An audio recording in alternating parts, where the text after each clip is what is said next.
জগন্নাথ দেব ওখানে প্রকট হলেন কি করে?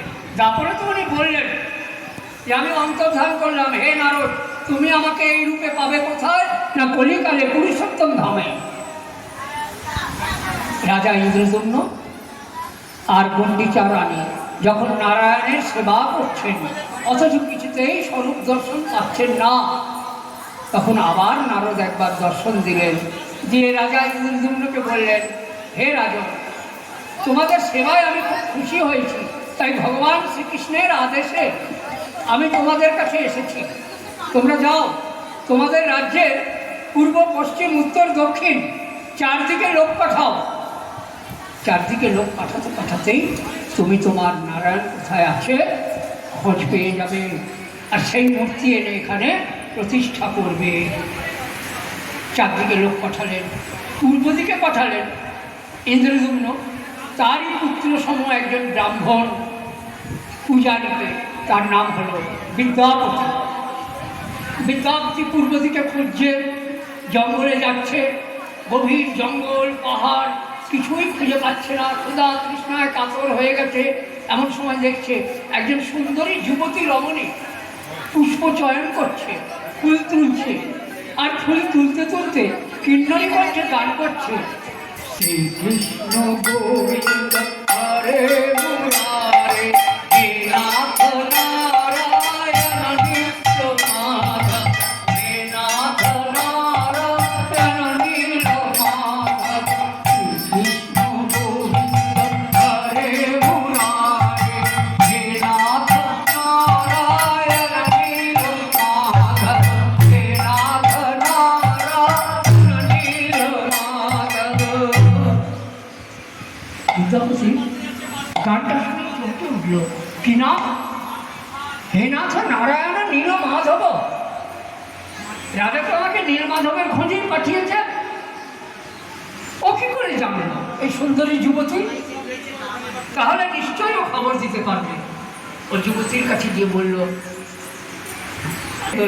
আমি খুব তৃষ্ণার্ত, তুমি কি আমার কিছু তৃষ্ণার জল দান করতে পারো? যুবতী তৃষ্ণার জল দান করল, বলে তুমি এই ফুল কাটিয়ে তুলছো? যুবতী বললেন, সুন্দরী বললেন, আমার পিতা বিশ্ববসুর জন্য, উনি সবর ব্যাধ রাজা, সবর মানে ব্যাধ, উনি সবর রাজা। তো তুমি এক কাজ করো, আমাদের গৃহে চলো, সেখানেই একটু বিশ্রাম নেবে। বিদ্যাপতি সেখানে এলেন। উনি বললেন, আমি কি এখানে কিছুদিন থাকতে পারি, বিশ্রাম নিতে পারি? বিদ্যাপতি কিন্তু তার মনের কথা, মনের অভিপ্রায় বলছে না। ও যে নীলমাধবকে খুঁজতে এসেছে, ওর একটা ধারণা হয়ে গেছে যে আমি এখানে এলে নীলমাধবকে অবশ্যই পাব।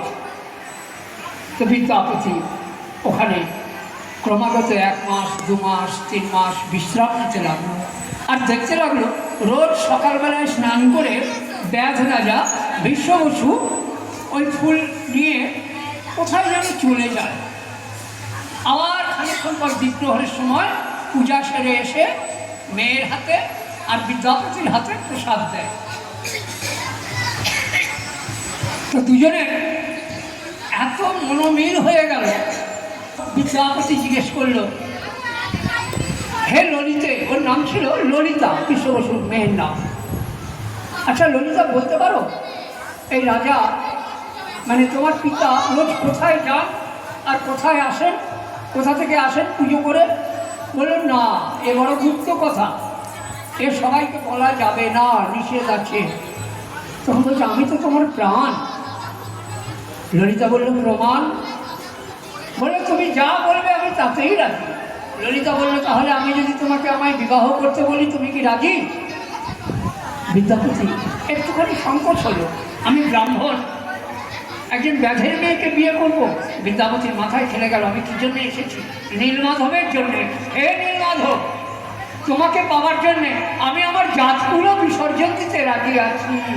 যেমন গোপিনীরা জাতকুল বিসর্জন দিয়ে তবেই তো কৃষ্ণকে পেয়েছিলেন। কৃষ্ণ পাওয়ার জন্যে যেমন জাতকুল বিসর্জন না দিলে পাওয়া যাবে না।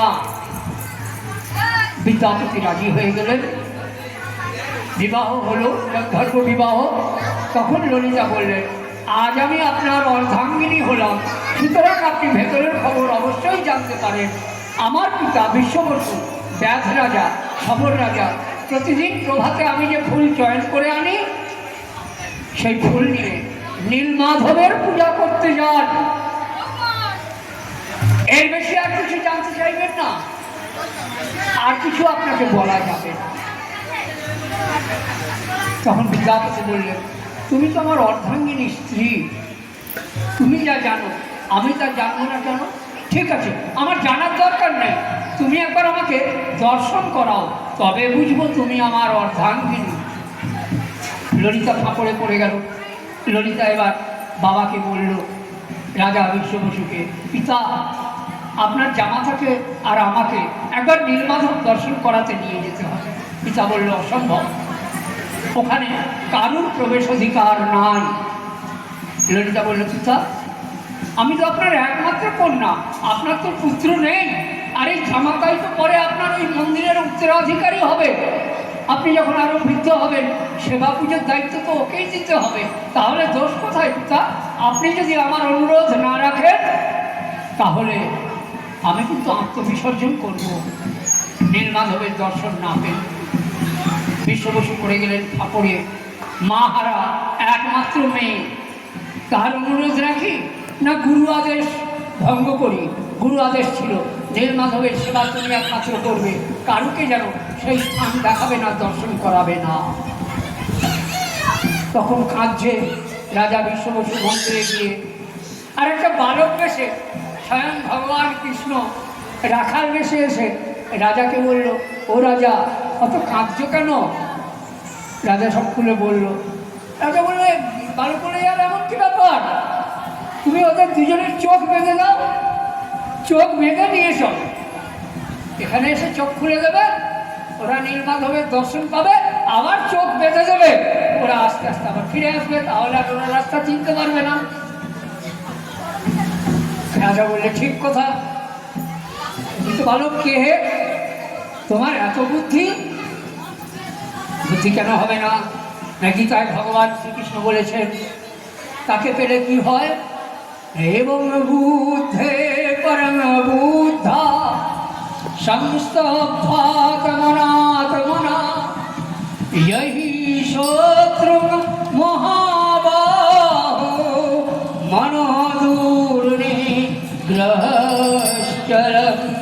হে অর্জুন, তুমি যদি আমাকে মানে আমার শ্রীচরণে তোমার সমস্ত বুদ্ধি অর্পণ করো, তাহলে তুমি সেই বুদ্ধিরও অতীত, বুদ্ধি যাকে পায় না, চিন্তা যাকে ভাবতে পারে না, তুমি সেই অতীত আমার পরম পদ লাভ করবে। বলেই বালক অদৃশ্য হয়ে গেল। রাজা এলেন, বলেন, চলো কাল তোমাদের আমি দর্শন করাতে নিয়ে যাব, কিন্তু চোখে আমি তোমাদের কালো কাপড় বেঁধে দেবো। চোখে কালো কাপড় বেঁধে দুজনকে নিয়ে রাজা গেলেন নীলমাধব দর্শন করাতে। নীলমাধবের দর্শন করে চতুর্ভুজ কৃষ্ণের দর্শন করার পর আস্তে আস্তে ওদের সকলের ভাবাবেগ এসে গেল। সেই ভাবাবেগে অভূতপূর্বভাবে ওনারা প্রণাম করে আবার ফিরে আসতে লাগলো। কিন্তু রাস্তা চিনবে কি করে? না, ললিতা একটা খুব ভালো বুদ্ধি করেছিল। ললিতা চুপি চুপি খানিক সরিষার বীজ বিদ্যাপতির কাপড়ের ইয়েতে বেঁধে দিয়েছিল, আর বিদ্যাপতিকে বলে দিয়েছিল, তুমি যখন ফিরবে বর্ষাকাল, ফেরার সময় তুমি ওই সরিষার বীজ ছড়াতে ছড়াতে ছড়াতে ছড়াতে বাড়ি অবধি চলে এসো। যথাকালে সরিষা গাছ হবে, সরিষা ফুল হবে, তাহলেই আমরা আবার যেতে পারব। তো এই সরিষার বীজ কি জানেন? একটি তত্ত্ব কথাও বলে রাখি, গুরু তো আমাদের দীক্ষা দেন, হরিনামও দেন, কীর্তনিয়ারা বলছে, শাস্ত্র বলছে, একবার যেজন কৃষ্ণ নাম করে জীবের সাধ্য নাই তত পাপ করে। তাহলে কেন মালা জপ করতে হয়? না, ওই মালা হলো সরিষার বীজের মতন। ওই সরিষার বীজ যেমন বিদ্যাপতি ছড়াতে ছড়াতে হে নীলমাধব হে নীলমাধব জপ করতে করতে চলে এসেছিল, আর সেই বীজের সূত্র ধরে আস্তে আস্তে আবার নীলমাধবের কাছে চলে যাবে।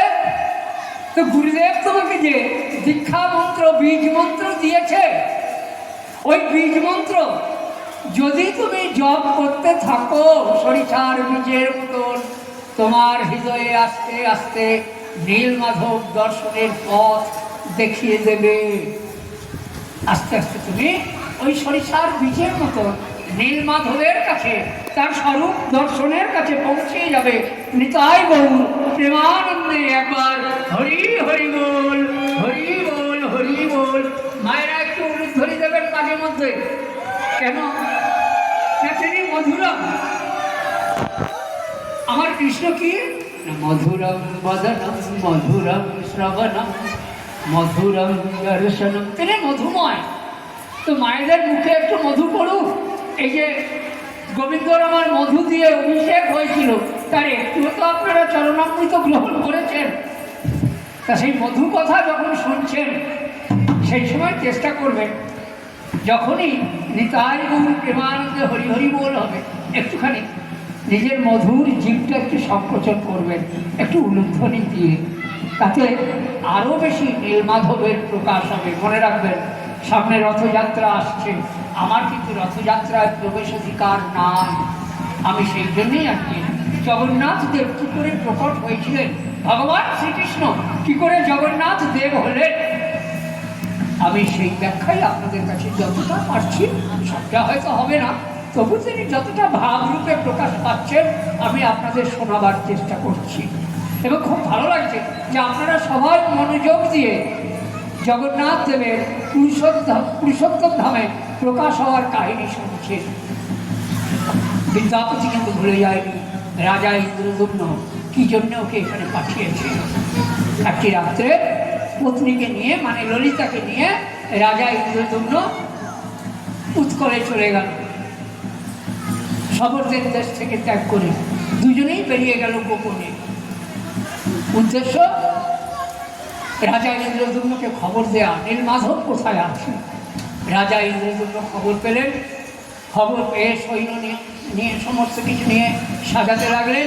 সারা রাত্রি রাজা ইন্দ্রদুম্নর ঘুম নেই। আমি নীলমাধবকে পেয়েছি, আমি আর রানী গুন্ডিচা এই যে এতদিন তপস্যা করেছি, নারদ মুনি এসেছে বলে গেলেন চারধারে লোক পাঠাও, তুমি নীলমাধবকে পাবে। আজ আমি যাব রাজা, আমি গিয়ে সেই নীলমাধবকে এনে আমার এখানে প্রতিষ্ঠা করব আমার রাজত্বে। রাজা তো গেলেন বিদ্যাপতির সঙ্গে, বিদ্যাপতি নিয়ে গেলেন সেই যে সরিষার বীজ দেখিয়ে দিয়েছিলেন, কিন্তু গিয়ে দেখলেন কোথায় নীলমাধব। নীলমাধব অন্তর্ধান করেছেন, মন্দিরে নীলমাধব নেই।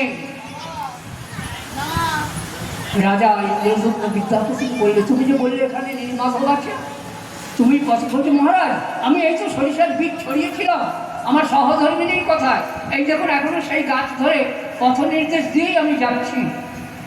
কিন্তু প্রভুর কি ইচ্ছা, উনি অন্তর্ধান করেছেন। কি করব মহারাজ? তখন দৈববাণী হলো, নীলমাধব বলছেন, হে রাজন, তোমার মনে অহংকার আছে, তুমি রাজা, তুমি ক্ষত্রিয়, তুমি অহংকারের বশে তুমি আমাকে প্রতিষ্ঠা করতে এসেছো। বিশুদ্ধ ভক্তি বিনা তুমি আমাকে প্রতিষ্ঠা করতে পারবে না, দর্শন পাবে না। অহংকারীর কোনো স্থান আমার কাছে নেই। আমি পাপীকে উদ্ধার করতে পারি। সর্বধর্ম পরিত্যাজ্য মামেকং শরণং ব্রজ, অহং তং সর্বপাপেভ্যো মোক্ষয়ামি মা শুচা। হে অর্জুন, তুমি আমার শরণাগতি নাও, আমি তোমাকে সমস্ত পাপ হতে মুক্ত করে সূচি করে তুলব, তোমাকে আমার চরণে ঠাঁই দেব। কিন্তু তোমার যদি অহংকার থাকে, তুমি যদি পরিপূর্ণ শরণাগতি না নিতে পারো, আমি তোমাকে কখনোই আমার চরণে স্থান দেব না।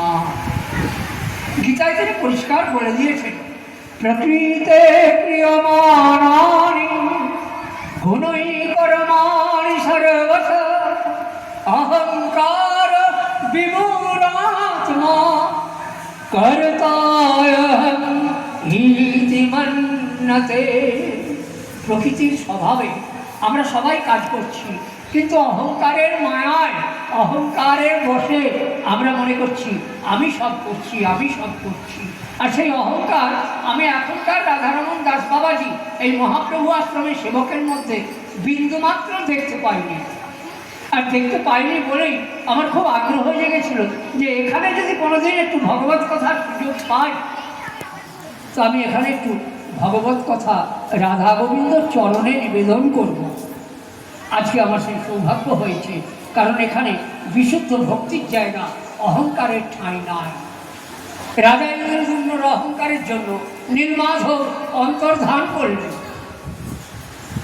উপায় আবার নারদ এলেন। নারদ এসে বললেন, হে রাজন, তুমি মন্দির তৈরি করো। নীলমাধব আমাকে কথা দিয়েছেন, উনি এখানে আসবেন, জগন্নাথ রূপে প্রকট হবেন, ওনার কথা মিথ্যা হবে না। তোমার অহংকারের জন্য তুমি সবররাজের নীলমাধবকে এখানে আনতে পারলে না।